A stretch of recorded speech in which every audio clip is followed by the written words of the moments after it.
Well, the first thing I do is make me a cup of coffee when I first get here. I get here every morning somewhere between 3:45 and 4:20. It's my normal day showing up to go to work. And then, we go through the process of what's in the plans for today, what we got to try to get accomplished today. But a lot of times we'll have our goals set the day before, what's to be done the next day. But anything could change that at any point in time. Well, we operate on a tight budget. Our finances are very good. We've got a good staff. We have good accounting folks, but all the employees are really good to work on the budgets as far as what the supervisors do and responsible for. And, they know how we got to work. They know all the money that we have to try to save. We try to cut costs everywhere we can cut costs to keep the rates as low as possible to the customers. This year's audit was great. The last several years it's really been great, and have no findings. Well, the board, we'd like to see them all get certified, go through the training. That way it teaches them what dealing with utilities is all about. There's more expected than what folks think there are sometimes of what's required. A lot of time, takes a long time to learn how the utilities actually operate.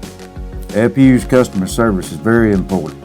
A lot of times it's the first eye contact with a customer, with a new customer, setting up services, transferring services, cutting in services, cutting out services, or if we have to build any kind of lines or new services underground, those kinds of things. But, it's the most important thing to remember is always treat the customers with respect. Listen to them, work with them, and do everything that we can. So it is a very important department. Engineering operations is like you got contractors that come in, they want to build a new line, and then we get a job status going on, and then we pass it to the line crew to go out and construct these lines, and they have to go out on the engineering part as well as to engineer, design, stake, those kinds of things, so the line crew would actually know where to go and work. Our new SCADA area, we're about complete, so now we got more screens, we can see more security. We have lots of cameras installed now, so we can actually watch the system just about as far as all of our plants and those kinds of things.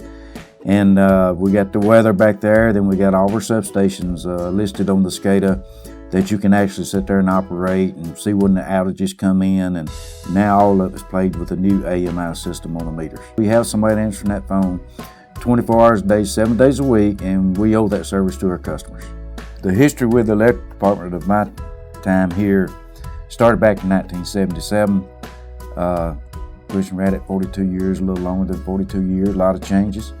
When I first came here, there was only one delivery point, which was at the Kelso Primary. Now we have 4 delivery points at 161, which a system our size, that's very unusual to have 4 delivery points from TVA, but we worked hard and worked with TVA to get those delivery points where we have system redundancy and those kinds of things, and it's paid off several different times of being able to move the loads, around the entire county to keep most of the lights on if we have a bad storm that knocks out part of a county or an ice storm or anything like that, and then we can move, swap load, and get people back on.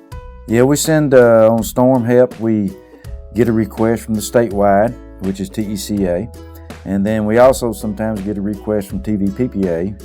And, we send folks out from the linemen volunteering to go to work. It's not you have to go, you need to go, or anything like that. We always ask for volunteers.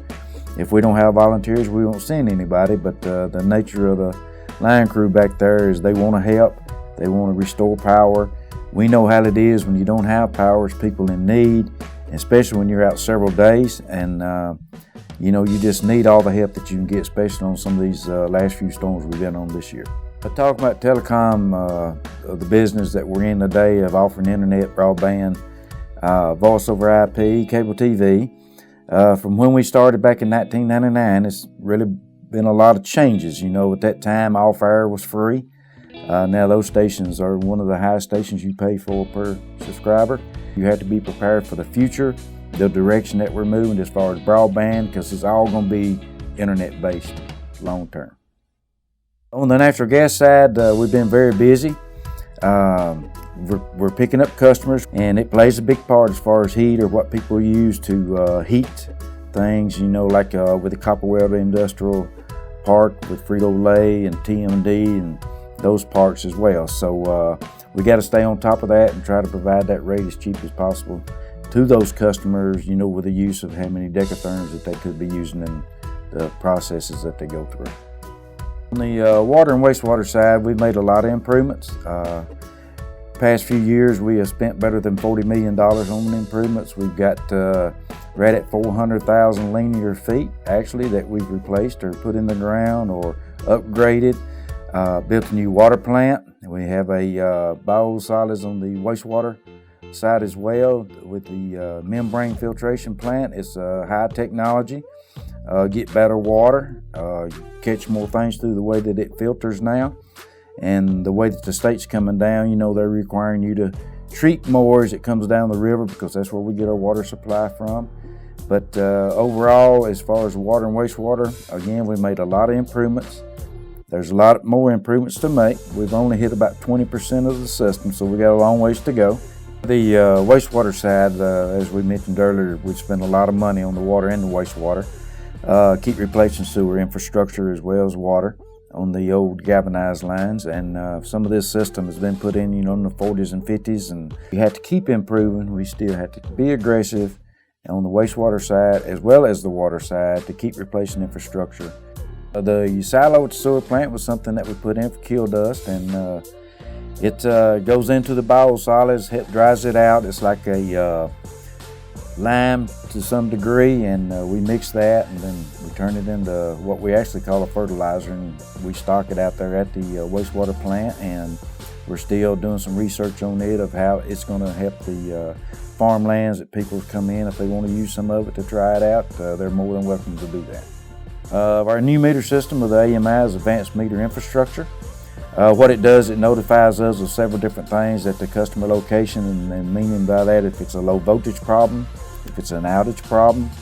The overall work plan for the Fayetteville Public Utilities is for each department. Every year we come up with a budget, which we do a budget as far as operation and maintenance.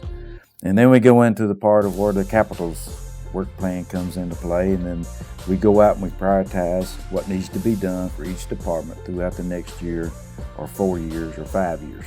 On the electric side, we have a load forecast out to 20 to 25 years.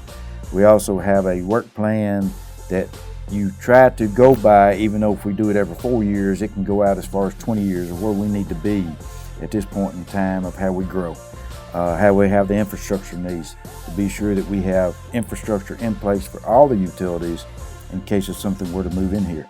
It's not always the case, but we always try to be there. We're changing conductors, we're changing poles, we're changing the way that we have to do our business to meet the new needs of what industry needs at this point in time, because it's a lot more demanding today than what it was years ago.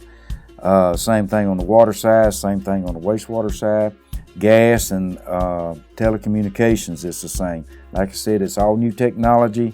We try to provide the gas, we try to provide all the services or build new infrastructure to where we feel like with a vision of what's going to be happening in the very near future.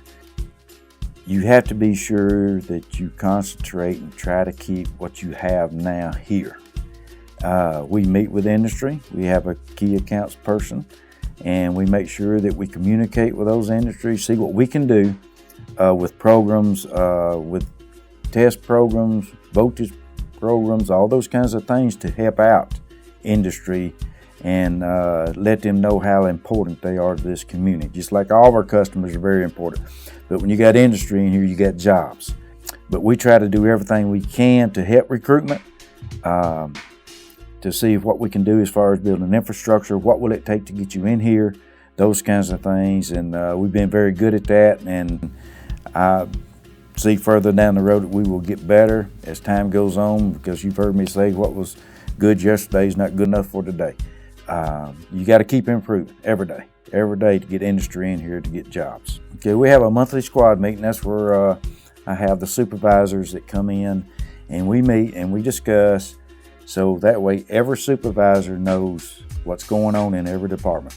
Very important as CSRs get that information, as well as other departments. When you're out on the street or out in the field working, if somebody comes up and asks, you should have an idea about what we're doing at FPU and why we do what we do at FPU.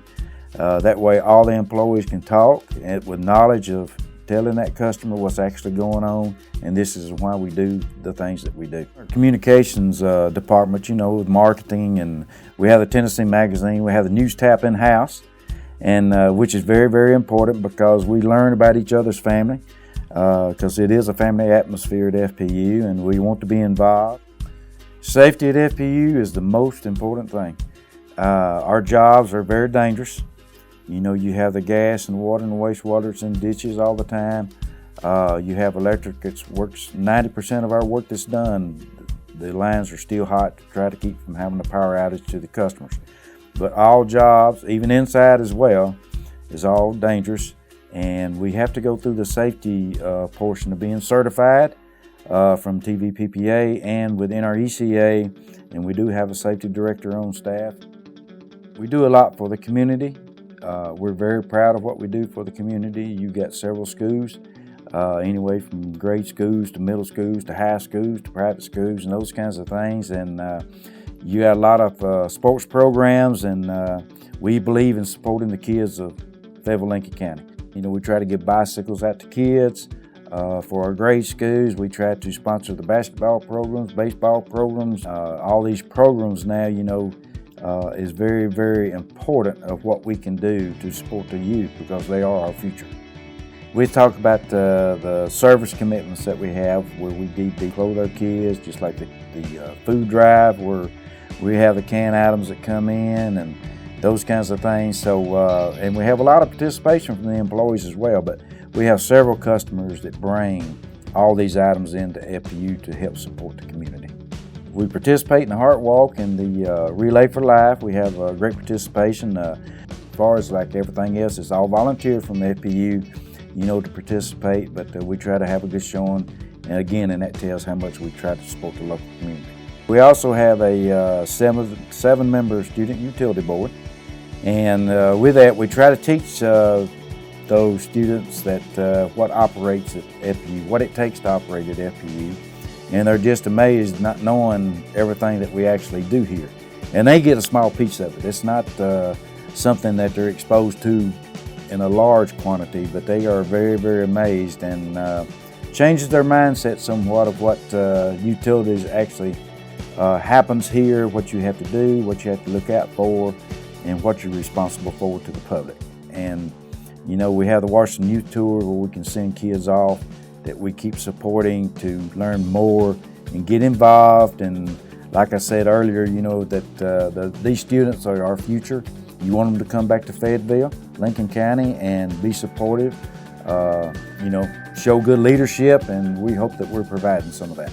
The future of FPU, right now we're going through a process of getting a strategic plan that we'll have again after the first of the year. We'll go through in the direction of what we can improve on. We'll have questions and comments from the board. We'll have questions and comments for the key staff this time to get their input. And, we try to stay ahead. The future really looks good for FPU if we keep doing the things that we're doing and keep improving every day. Now, if you go backwards, it's not good, but you have to be willing, you have to be dedicated, and you have to be ready to adapt to the future. And it's changing in all directions.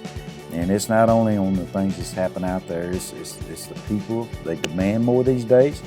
You have to be ready to provide good service to the customers of the Fayetteville Public Utilities. And with that, we have to go through our strategic planning process to be sure that we're ready to do that. I want to take the opportunity to thank all of our customers, the community of being supported by the Fayetteville Public Utilities, and our employees. Our employees have to go through a lot of training, have to gain the knowledge of what we have to do today, and it's an ongoing process of what they have to learn to be able to do their jobs better every day. But at the same time, we got good understanding customers that support FPU along with the community, and we appreciate it very much.